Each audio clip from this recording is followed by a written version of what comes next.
یہ وہ مشہور واقعہ اب آنے لگا ہے جسے اصحاب سبت کا واقعہ کہتے ہیں، ہفتے والے دن کے لوگ، یعنی ہفتے کی نسبت کے ساتھ. جس طرح مسلمانوں کے لیے جمعے کا دن ہے، کرسچنز کے لیے اتوار کا دن ہے، یہودیوں کے لیے ہفتے کا دن اللہ تعالیٰ نے مقرر کیا تھا اسپیسیفکلی.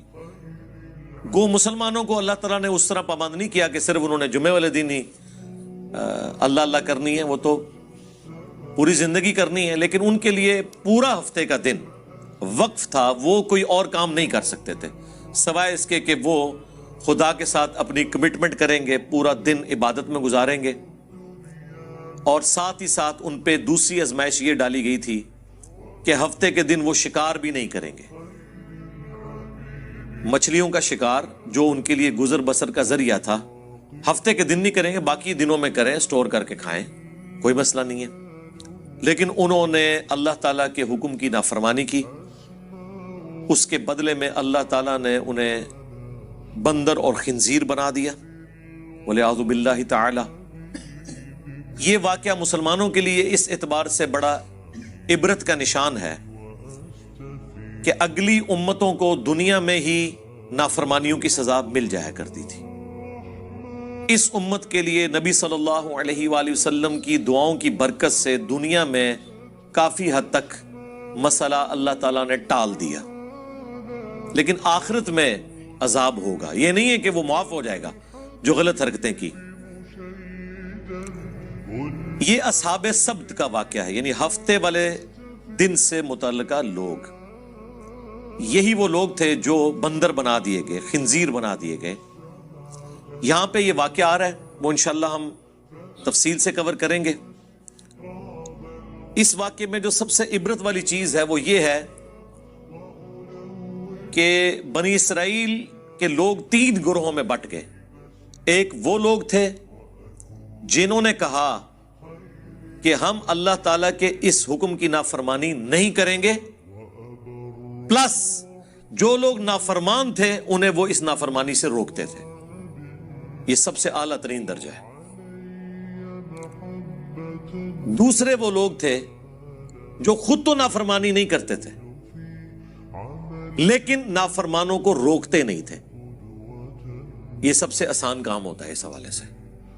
کسی کی گالیاں نہیں کھانی پڑتی، آپ کو مخالفت نہیں سہنی پڑتی، کیونکہ جب آپ کسی کو روکیں گے تو ظاہر ہے پھر آپ کی بدنامی وہ کرے گا، آپ کو دشمنی مول لینی پڑ جائے گی. یہ دوسری کیٹیگری تھی، میٹھی میٹھی بات کرنے والے لوگ، صرف فضائل اعمال سنانے والے لوگ، برائی سے روکنے والے نہیں، صرف امر بالمعروف کرنے والے لوگ، نیکی کا حکم دینے والے لوگ، نہی عن المنکر، برائی سے روکنے والے نہیں.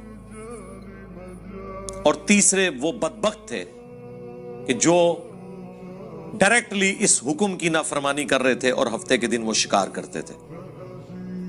اب حیران کن بات ہے، اللہ تعالیٰ نے تینوں گروہوں کا ذکر کیا، اس کے بعد جب اینڈ رزلٹ سنایا نا تو یہ سنایا کہ اللہ نے نجات دے دی ان لوگوں کو کہ جو نہ تو خود یہ کام کرتے تھے بلکہ وہ باقیوں کو بھی اس برائی سے روکتے تھے. یعنی جو گونگے شیطان نہیں تھے، خود بھی برائی سے بچتے تھے، لوگوں کو بھی روکتے تھے، انہیں تو ہم نے نجات دے دی. اور جو برائی کرنے والے تھے ان کو ہم نے بندروں کی شکل بنا دیا. اور جو تیسری کیٹیگری تھی نا، ان کا اللہ تعالیٰ نے ذکر کرنا بھی گوارا نہیں کیا کہ ان کا انجام کیا ہوا. اتنا ذکر ضرور کیا کہ اس طرح کے لوگ تھے. یہی وجہ ہے کہ انہی آیات کے کانٹیکسٹ میں المستدرک للحاکم میں تفصیل کے ساتھ ایک حدیث موجود ہے. میں نے پہلے بھی کئی دفعہ عرض کیا ہے کہ قرآن کی اگر آپ نے تفسیر احادیث کی روشنی میں دیکھنی ہے نا، تفسیر ابن کثیر تو بہت اچھا کام ہوا ہے، انہوں نے ساری چیزیں ایک جگہ جمع کر دی، آسانی ہے اس میں. اب صحیح اور ضعیف کے حکم بھی لگ چکے ہیں. لیکن ڈائریکٹلی اگر آپ نے احادیث کی کتابوں سے قرآن کی تفسیر پڑھنی ہے نا تو صحیح بخاری کا کتاب التفسیر چیپٹر پڑھ لیں، جامعہ ترمذی کا کتاب التفسیر چیپٹر پڑھ لیں، اور المستدرک للحاکم کا کتاب التفسیر چیپٹر، وہ تو بہت ڈیٹیل کے ساتھ ہے. یہ 3 حدیث کی کتابیں ایسی ہیں جن میں باقاعدہ پورے چیپٹرز ہیں، اور ان محدثین کو اپنے گیون سرکمسٹانسز میں اصولوں کے مطابق جو جو روایتیں قرآن کی شان نزول میں ملی یا اس سے متعلقہ صحابہ کے فرامین ملے یا کوئی واقعات ملے احادیث سے، وہ انہوں نے جمع کیے. اسی لیے شاہ ولی اللہ دہلوی نے الفوز الکبیر فی اصول التفسیر جو کتاب لکھی ہے، جس میں انہوں نے قرآن کی تفسیر کے اصول بتائے ہیں، اس میں انہوں نے کہا کہ سب سے بیسٹ تفسیر قرآن کی وہ تو ہے قرآن کی آیات سے، جس طرح قرآن میں ہے صراط الذین انعمت علیہم، راستہ ان لوگوں کا جن پر تیرا انعام ہوا.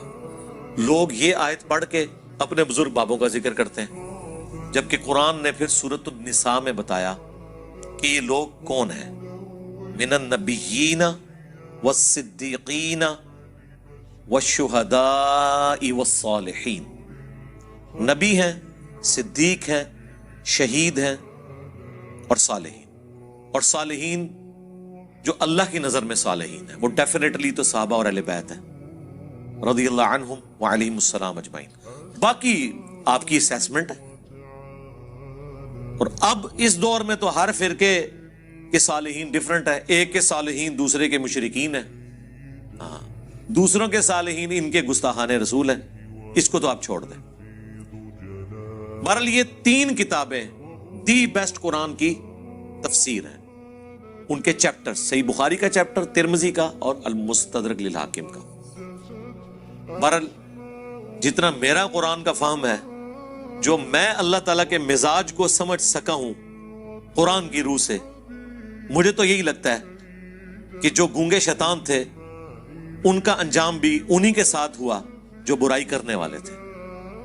کیونکہ اللہ تعالیٰ کی رحمت کا تقاضا تھا کہ اللہ نے جنہیں نجات دی ہے انہیں مینشن کرتا. جب نجات دہندہ کو مینشن کیا تو اللہ نے صرف انہی کو کہا جو نجات پا گئے تھے. ان کے علاوہ اگر کسی کا ذکر نہیں کیا تو یہ ڈیفینیٹ ہے کہ وہ نجات نہیں پائے تھے. اور ان کا کچھ بھی انجام ہوا ہو، ایٹ لیسٹ وہ ان لوگوں میں شامل نہیں تھے جنہیں اللہ نے نجات دی. کیونکہ اللہ کے ہاں تو 0-1 ہے، یا بات مانو یا نہ مانو. یہ ٹوٹل پیکج ہے. اب وہ آیات کی طرف آ جائیں. پوچھو ان سے اس بستی کا حال جو ساحل سمندر کے اوپر آباد تھی. یہ چھوٹی چھوٹی سمندری جھیلیں تھیں جو بعد میں جوڑ کے گوروں نے نہر سوئز بنا دی. اس زمانے میں یہ سمندری جھیلیں تھیں جو آباد تھے ساحل سمندر. اذ یعدون فی السبت، جب وہ حد سے بڑھ گئے ہفتے کے دن کے بارے میں. اب اللہ نے چونکہ آزمائش بنایا تھا، باقی پورے ویک میں مچھلیاں سامنے نہیں آتی تھی، بڑی مشکل سے چند مچھلیوں کا شکار ہوتا تھا. اور ہفتے والے دن مچھلیاں ان کی آنکھوں کے سامنے پھدکتی تھیں. مچھلیوں کو بھی پتہ چل گیا تھا کہ آج کے دن ان کے ہاتھ پاؤں بندھے ہوئے ہیں، یہ کچھ کر نہیں سکتے. ان کو بھی اپنے ایکسپیرینس سے پتہ چل گیا تھا. تو وہ بھی اللہ تعالیٰ کی طرف سے ان پہ آزمائش مسلط ہوئی کہ ایک بھوکے بندے کے سامنے آپ لا کے مرغن غذائیں رکھ دیں تو ظاہر ہے اس کا تو روزہ ٹوٹے گا. اسی کا اللہ نے ذکر کیا ہے. اذ یعدون فی السبت اذ تأتیہم حیتانہم یوم سبتہم شرعا، جبکہ ہفتے کے دن ان کے پاس مچھلیاں پانی پر پھدکتی تھی، سامنے آ جاتی تھی. یعنی انہوں نے چینگے لاندیاں سن کہ ہاں جی پھڑ لو. اب ان کے سامنے آ رہی ہیں، آزمائش ان کے لیے. وَيَوْمَ لَا يَسْبِتُونَ، اور جب ہفتے کا دن نہیں ہوتا تھا، لا تأتیہم، تو ان کے پاس وہ نہیں آتی تھی. باقی دنوں میں ان کو مشکل سے شکار کرنا پڑتا تھا، ہفتے کے دن ان کے سامنے پھدکتی تھی. اب یہ آزمائش تھی، اسی لیے ہفتے والے دن وہ کثرت میں سامنے نظر آتی تھی. کذالک، اس طریقے سے، نبلوہم بما کانوا یفسقون، ہم نے آزمائش میں ڈال دیا بسبب اس کے کہ وہ نافرمانی کیا کرتے تھے. اس سبب سے اللہ تعالیٰ نے انہیں آزمائش میں ڈالا. ایک مشکل وقت، ظاہر ہے اللہ تعالیٰ کی طرف سے جو آزمائش آتی ہے نا، سب سے بہتر تو یہ کہ آزمائش نہ آئے، اور جب آ جائے تو یہ اللہ تعالیٰ کا خاص کرم ہوتا ہے کہ کوئی شخص اس آزمائش سے بچ جائے۔ نبی علیہ السلام نے تو اسی لیے دعا کی ہے، جو میں نے اکثر آپ کو بتایا ہے، جامعہ ترمذی میں، مسند احمد میں اور مشکاۃ المصابیح میں بھی 748 نمبر حدیث ہے، جو نبی علیہ السلام کو خواب میں اللہ کی زیارت ہوئی تھی، اس میں آپ نے جو دعا کی تھی اور نبی علیہ السلام نے کہا کہ یہ میری دعا لے لو اور باقی لوگ بھی یاد کرو، اس میں یہ بھی الفاظ ہیں وَإِذَا أَرَدْتَ فِتْنَةَ فِي قَوْمٍ فَتَوَفَّنِي غَيْرَ مَفْتُونٍ، اے اللہ جب تو کسی قوم کو آزمائش میں ڈالے نا تو ہمیں اس آزمائش سے دور ہی رکھنا۔ ہاں، یہ نہیں ہے کہ انسان بہادر بن کے کہ اللہ میرے پہ آزمائشیں ڈال اور مجھے صبر دے، نہیں، یہ کہنا چاہیے کہ اے اللہ آزمائش سے دور رکھنا۔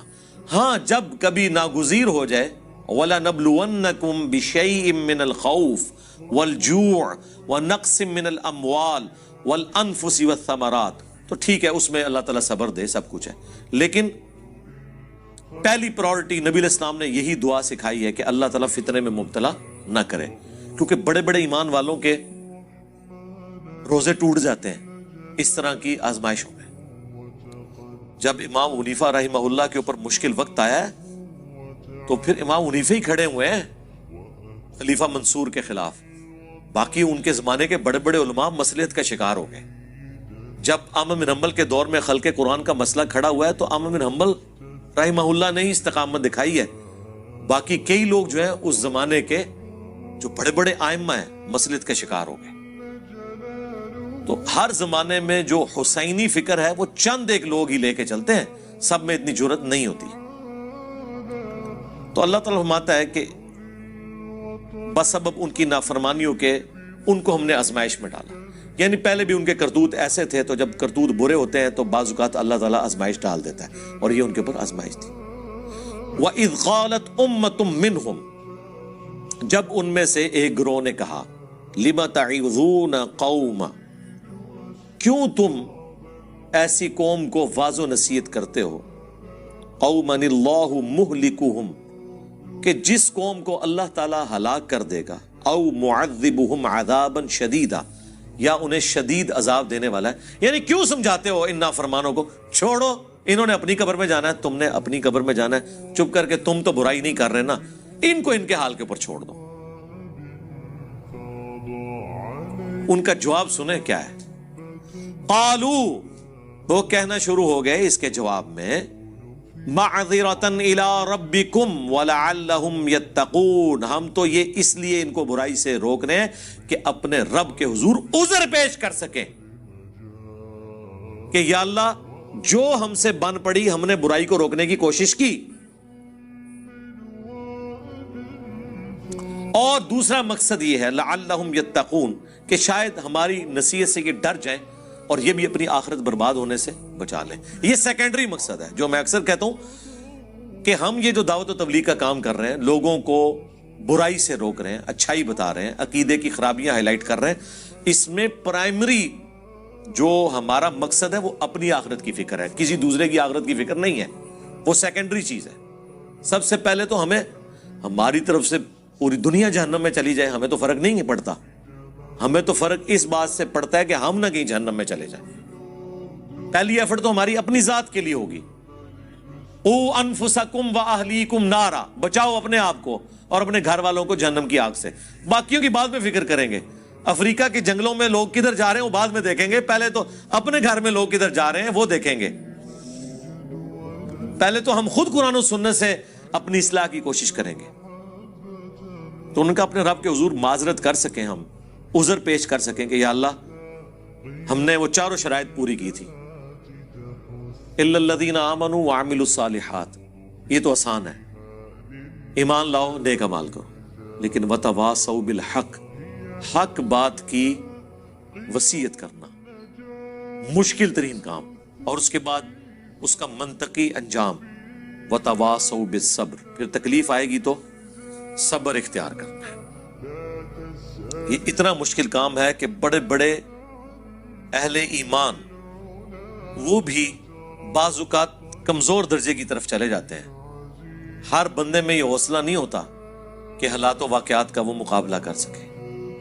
ہم ان پہ کوئی فتویٰ نہیں لگاتے جو اس طرح کرتے ہیں، لیکن ہم لوگوں کو یہ بتائیں گے کہ خدا کے لیے فرق سمجھو. لوگ کہتے تو ہیں کہ حسین ابن علی کے زمانے میں لوگ روکتے تھے ان کو کہ آپ وہاں نہ جائیں، یہ آپ کو شہید کر دیں گے. تو کیا وہ لوگ غلط تھے اور حسین ابن علی اکیلے ٹھیک تھے؟ میرے بھائی پہلے تو آپ اپنی اصلاح کریں. وہ لوگ حضرت حسین ابن علی کو غلط نہیں سمجھتے تھے. عبداللہ بن عمر یا عبداللہ بن عباس یا عبداللہ بن زبیر رضی اللہ عنہم اجمعین، وہ یہ کہتے تھے کہ آپ جن کے خلاف کھڑے ہوئے نا، انہوں نے رسول اللہ کی قرابت داری کا کوئی لحاظ نہیں کرنا، یہ دنیا دار بادشاہ بن چکے ہیں، تو ان کے شر سے اپنے آپ کو بچا لیں. وہ یہ نہیں کہتے تھے کہ آپ غلط ٹریک پہ ہیں. وہ دوسرے معنوں میں یہ کہہ رہے تھے کہ یہ بدماش ہیں، آپ کے ساتھ ظلم کریں گے. تو جس طرح ہم نے خاموشی اختیار کی ہوئی ہے، کمزور درجے پہ ایمان پہ اپنے آپ کو رکھا ہوا ہے، ہمارے مقابلے پہ نہیں، اس زمانے میں حسین ابن علی کے مقابلے پہ، تو آپ بھی وہ درجہ اختیار کر لیں. لیکن حسین ابن علی کا سٹانس یہ تھا کہ عبداللہ بن عمر، عبداللہ بن عباس یا عبداللہ ابن زبیر، ان کا بنو امیہ کے خلاف کھڑا نہ ہونا کوئی مسئلہ نہیں ہے، کیونکہ ان میں سے کسی کے گھر بھی نبوت نہیں آئی ہے. نبوت تو آئی ہے بنو ہاشم کے گھر، اور رسول اللہ کے علم کا وارث تو میں ہوں. اگر میں نے باطل کے ساتھ کمپرومائز کیا تو یہ دین کا حصہ بن جائے گا. یہی وجہ ہے کہ 3 بر اعظموں نے یزید ابن معاویہ کی بیعت کر لی، لیکن یزید کو ہضم نہیں ہو رہی جب تک حسین نہ کرے، کیونکہ انہیں پتا تھا کہ جب تک حسین بیعت نہیں کرتے تو یہ دھکے سے ہی ہماری حکومت ہے، لیجٹمائز نہیں ہوگی، یہ خلافت نہیں ہوگی، اسلامی حکومت نہیں ہوگی، کیونکہ نبی کے گھر والے ہی نہیں جب اسے مان رہے. تو گارنٹی تو دینی ہے نبی کے گھر والوں نے، باقیوں کی گارنٹی کی کیا حیثیت ہے؟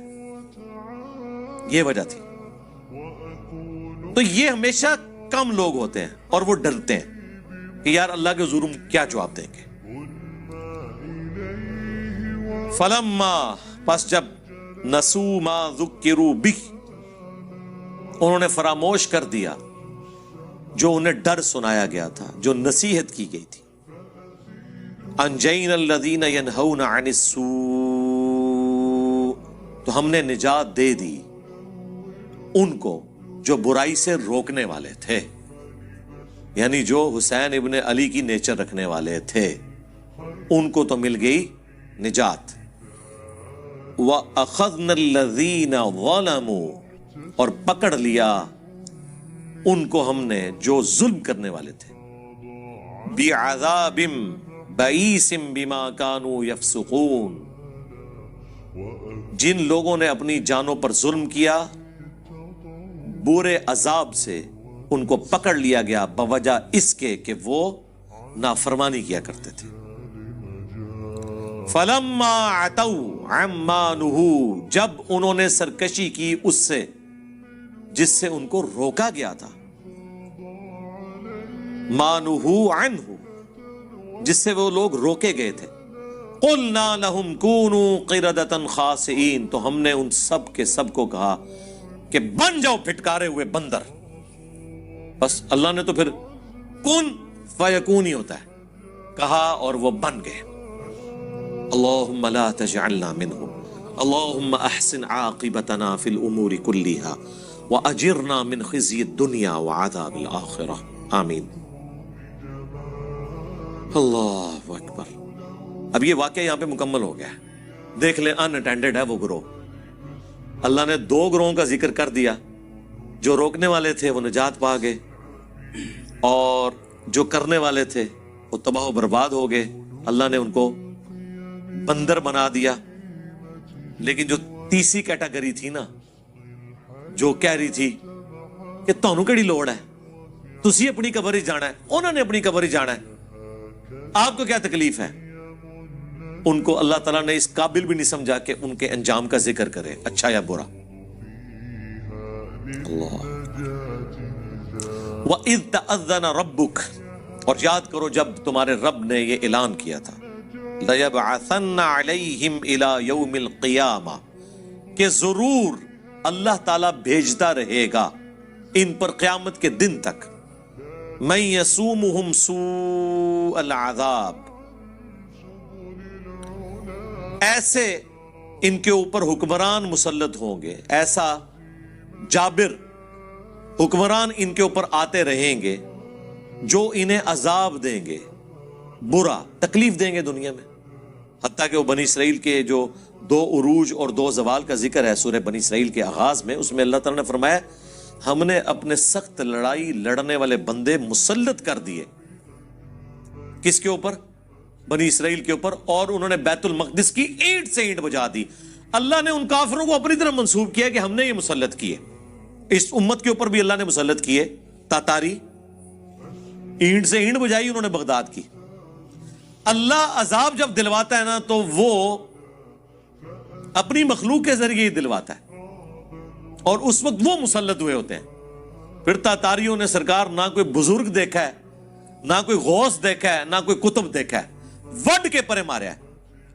سارے بزرگوں کے حالات لکھنے والے جو شیخ فرید الدین عطار تذکرۃ الاولیاء جنہوں نے لکھی ہے، ان کو بھی تاتاریوں نے قتل کیا ہے. بچے کوئی نہیں. ٹھیک ہے، کیونکہ اللہ کی طرف سے تاتاری مسلط ہوئے تھے مسلمانوں پہ. تو اللہ نے فرمایا کہ بنی اسرائیل کے ساتھ بھی میں یہ کرتا رہوں گا. اچھا، اس میں یہ نہ سمجھیے گا کہ ان کے آباء و اجداد کی سزا ان کی اولادوں کو مل رہی ہے. نہیں، بنی اسرائیل میں سے جن لوگوں نے حق قبول کر لیا وہ اس عذاب سے بری ہو گئے. عبداللہ بن سلام جیسے لوگ بھی تو موجود تھے نا، یہودی عالم جنہوں نے اسلام قبول کیا. اس سے مراد وہ ہے بنی اسرائیل میں سے جنہوں نے اپنے آباء و اجداد کی وہ روش چھوڑی نہیں ہے اور پیغمبروں کی نافرمانی کو اپنا شعار بنا کے رکھا. ان پر قیامت کے دن تک عذاب آتا رہے گا. جابر حکمران مسلط ہوں گے. ایک تو 8 سے 100 سال پہلے اتنا بڑا حکمران مسلط ہوا ان کے اوپر، ہٹلر. 60 لاکھ یہودی قتل کر دیے. چلے بعض لوگ کہتے ہیں نہیں 60 لاکھ نہیں تھے، 6 لاکھ تھے. سرکار 6 لاکھ بھی تھوڑا بندہ ہے. 6 لاکھ بندے مارنے کے لیے اس نے 100 فیکٹریاں بنائی. اس نے جو کچھ کیا وہ غلط کیا، لیکن جن کے ساتھ ہوا اللہ تعالیٰ کی عذاب کی گرفت میں تھے. وہ ان ربک لسریع العقاب، بے شک تیرا رب عذاب دینے میں جلدی فرمانے والا ہے. لیکن بعض اوقات ڈھیل بھی دے دیتا ہے، لیکن دنیا میں بعض اوقات تھوڑا بہت مزہ ضرور چکھاتا ہے.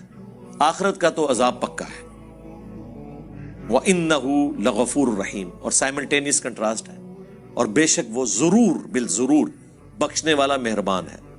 یعنی آج بھی اگر کوئی دعوت حق قبول کر لے تو اللہ تعالیٰ اس کے اوپر مہربان ہے. وَقَطَّعْنَاهُمْ فِي الْأَرْضِ أُمَمًا، اور ہم نے ان کو بانٹ دیا زمین میں کئی گروہوں کے اندر. یہ بھی اللہ تعالیٰ کی طرف سے ایک سزا ہوتی ہے کہ آپ کی یونٹی ختم ہو جائے. آج مسلمان بھی دیکھیں نا کئی گروہوں میں بٹ گئے ہیں، فرقہ واریت کے اعتبار سے بھی، ایون لسانیت کے اعتبار سے بھی. آج بھی وہ تفریق باقی ہے، اجمی اور عربی والی. سب کانٹیننٹ کے لوگوں کو عربی کس طرح ڈیل کرتے ہیں؟ اپنے غلاموں کی طرح. تو اس طرح کی تفریق شروع ہو جاتی ہے.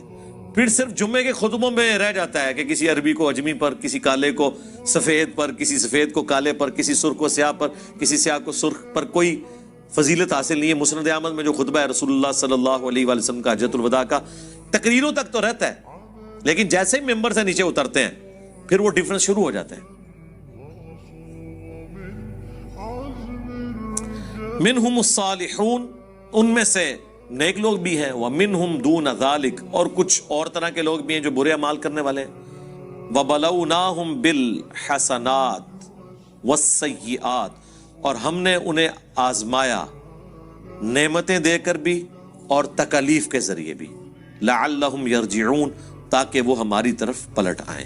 یہ اللہ تعالیٰ کا ایک سمجھ لیں ڈیوائن قانون ہے کہ دنیا میں اللہ تعالیٰ بعض اوقات تکلیف اس لیے بھی دیتا ہے کہ شاید اللہ کی طرف لوگ پلٹ آئیں.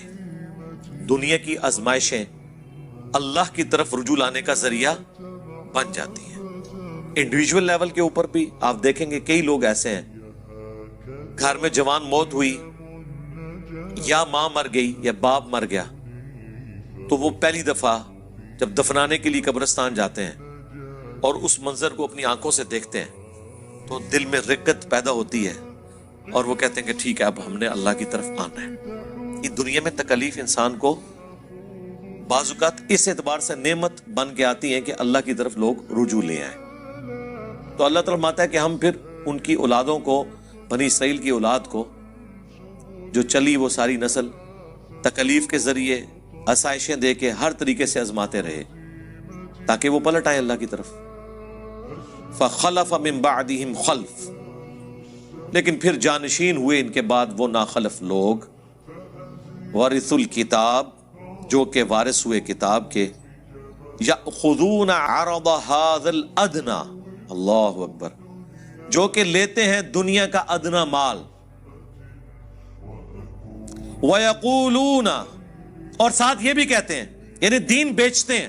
اور ظاہر ہے اس سے مراد عام لوگ نہیں تھے، بنی اسرائیل کے علماء تھے. دین تو انہوں نے بیچنا ہے نا، عام لوگوں نے تو سبزی پیاز بیچنا ہے نا، ان کی تو دین کی دکانداریاں نہیں ہے نا، دین تو انہوں نے بیچنا ہے نا. غلط فتوے، اللہ کی آیات کو بدلنا، بیچنا، یہ علماء کا کام ہے. دنیا کے چند ٹکوں کے عوض. اور وہ ساتھ کہتے تھے سَيُغْفَرُ لَنَا، اللہ ان قریب ضرور ہمیں بخش دے گا. ہم بھی کہتے ہیں نا یا اللہ جو کچھ بھی ہیں تیرے محبوب کی امت سے ہیں. دیکھو جی کلمہ پڑھے جی ایک نہ ایک دن جنت چلے ہی جانا ہے. ایسی یہ وہی چیز، وہی مینٹیلٹی بنی اسرائیل کے اندر موجود تھی. کام چک کے رکھو، ایک نہ ایک دن چلے جائیں گے. وَإِن یأتہم عرض مثلہ، اور اگر آ جائے ان کے پاس اتنا مال اور، یأخذوا، لے لیں گے.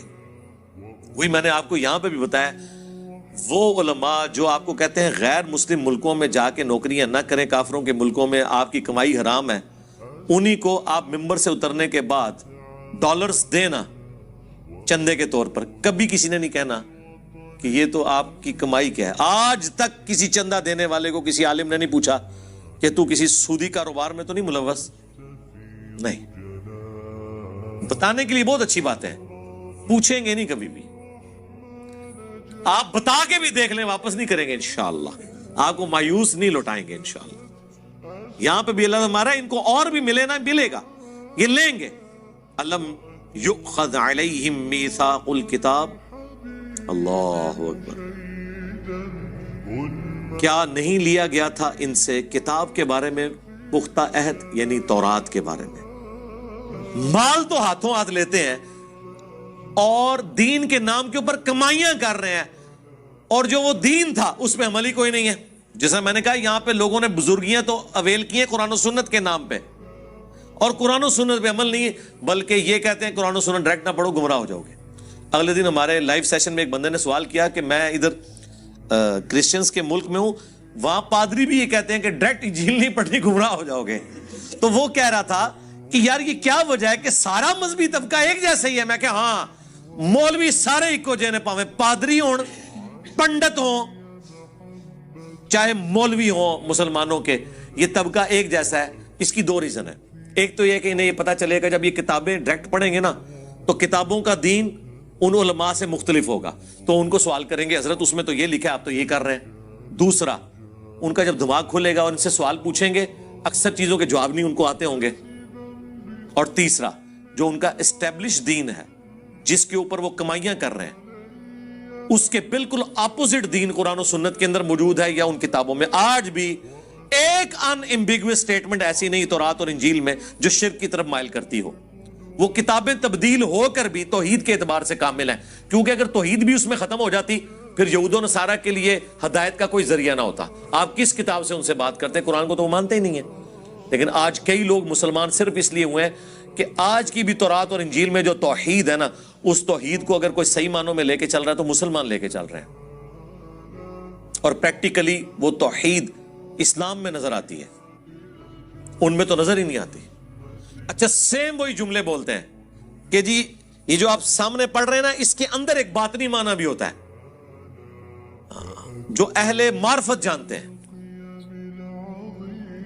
جو سٹیٹ لکھا ہوا نا بالکل واضح، وہ کہتے ہیں اس کو چھوڑ دیں، آپ اس کے پیچھے جائیں.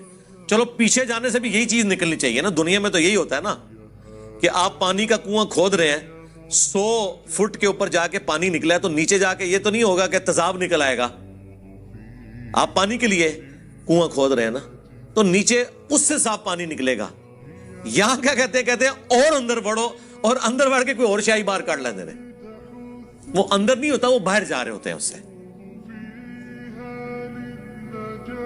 تو اللہ تعالیٰ فرما رہا ہے کہ ان لوگوں سے کتاب کا بھی تو عہد لیا گیا تھا کہ کتاب پہ عمل کرنا ہے. اللہ یقول علی اللہ الا الحق, کہ نام منسوب کرنا اللہ کی طرف سوائے اس کے کہ جو حق پر مبنی ہے. وَدَرَسُوا مَا فِيهِ, اور پڑھ لیا انہوں نے جو کتاب میں تھا. اس کے باوجود انہوں نے اللہ کی طرف غلط عقیدے منسوب کیے. یہاں پہ لوگ اللہ تعالیٰ کے حوالے سے کئی ایک عقیدے ایسے کلیم کر دیتے ہیں کہ ہم انہیں کہتے ہیں یہ کہاں لکھے ہوئے ہیں. وہ کہتے ہیں جی اللہ چاہے تو ایسے ہو سکتا ہے, اللہ چاہے تو قاسم نانوتوی صاحب مرنے کے 6 سال کے بعد قبر سے نکل کے دیوبند میں 2 مولویوں کی صلح کرا کے واپس جا سکتے ہیں, خواب میں نہیں, بیداری میں. ہم کہتے ہیں یہ اللہ کے اوپر جو آپ نے جھوٹ باندھا ہے, یہ قرآن میں کہاں لکھا ہوا ہے؟ قرآن میں تو سورہ یاسین میں, سورہ واقعہ میں اللہ نے فرمایا جو دنیا سے چلا گیا وہ کبھی دنیا میں واپس نہیں آ سکتا. حضرت عیسیٰ بھی جو مردے زندہ کرتے تھے وہ دنیا میں واپس نہیں آتے تھے. وہ مردے کے پاس کھڑے ہوتے تھے, قم باذن اللہ کہتے تھے. وہ کھڑا ہوتا تھا تھوڑی دیر کے لیے, وہ کہتا تھا عیسیٰ اللہ کے پیغمبر ہیں, ان کی اطاعت کرو, پھر ساتھ ہی واپس چلا جاتا تھا. دنیا میں کوئی واپس نہیں آ سکتا. یہ اللہ کا ڈیفینیٹ قانون ہے.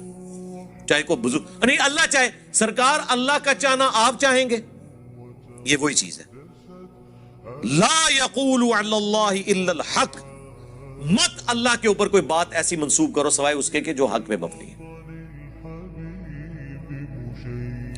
پڑھ لیے جو کچھ کتاب میں تھا. والدار الآخرۃ خیر للذین یتقون, اور جو آخرت کا گھر ہے وہ تو بہتر ہے ان لوگوں کے لیے جو پرہیزگاری کی روش اختیار کریں. افلا تعقلون, کیا تم اتنا بھی نہیں سمجھتے, اتنی عقل بھی نہیں رکھتے؟ یہ کانٹے کی بات ہے, کتاب کو فالو کرنا ہے اور آخرت کے لیے تگو دو کرنی ہے. یعنی پورا دین یہی ہے نا کہ آپ نے اللہ کی وحی کو فالو کر کے آخرت اپنی بنانی ہے. پورا دین یہ نٹ شیل کے اندر ہی ہے. دین بیچ کے دنیا نہیں کمانی.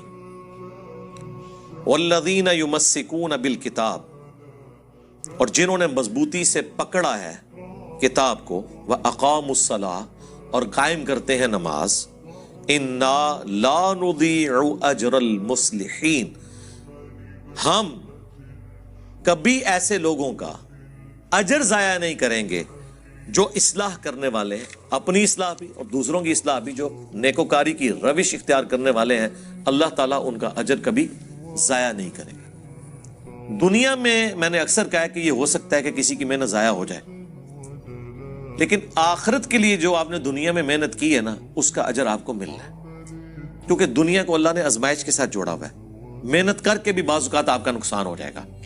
آخرت کے لیے محنت کر کے نقصان نہیں ہوگا اگر آپ نے صحیح طریقے سے محنت کی ہے, جو کرنے کا حق ہے, صحیح ڈائریکشن میں کی ہے. اسی لیے اللہ تعالیٰ کہتا ہے کہ میں اپنے وعدے کے خلاف نہیں کرتا. کوئی ذرہ برابر نیکی کرے گا تو وہ بھی دیکھ لے گا, ذرہ برابر گناہ کرے گا تو وہ بھی دیکھ لے گا. فَمَن يَعْمَلْ مِثْقَالَ ذَرَّةٍ خَيْرًا يَرَهُ وَمَن يَعْمَلْ مِثْقَالَ ذَرَّةٍ شَرًّا يَرَهُ. اب ایک اور بنی اسرائیل کے ساتھ بہت بڑا اللہ نے جو معجزہ کیا, تھریٹ کی انہیں. اللہ اکبر. وَإِذْ نَتَقْنَا الْجَبَلَ فَوْقَهُمْ, اور یاد کرو وہ وقت جب ہم نے اٹھا لیا تھا تم پر پہاڑ, كَأَنَّهُ ظُلَّةٌ, یہاں تک کہ وہ صاحبان بن گیا. وَظَنُّوا أَنَّهُ وَاقِعٌ بِهِمْ, اور وہ گمان کرنا شروع ہو گئے کہ قریب ہے کہ یہ پہاڑ ہم پہ گر پڑے. اللہ تعالیٰ نے کوہ طور پہاڑ کو بلند کر کے بادل کی شکل میں 6 لاکھ بنی اسرائیل کے اوپر کروڑوں ٹن کا پہاڑ ہے. یہ دھمکی لگائی جا رہی ہے پکڑو تورات کو, ادروائز ڈگیا جو توڑے ہوتے. اتنی وڈنی تھریٹ.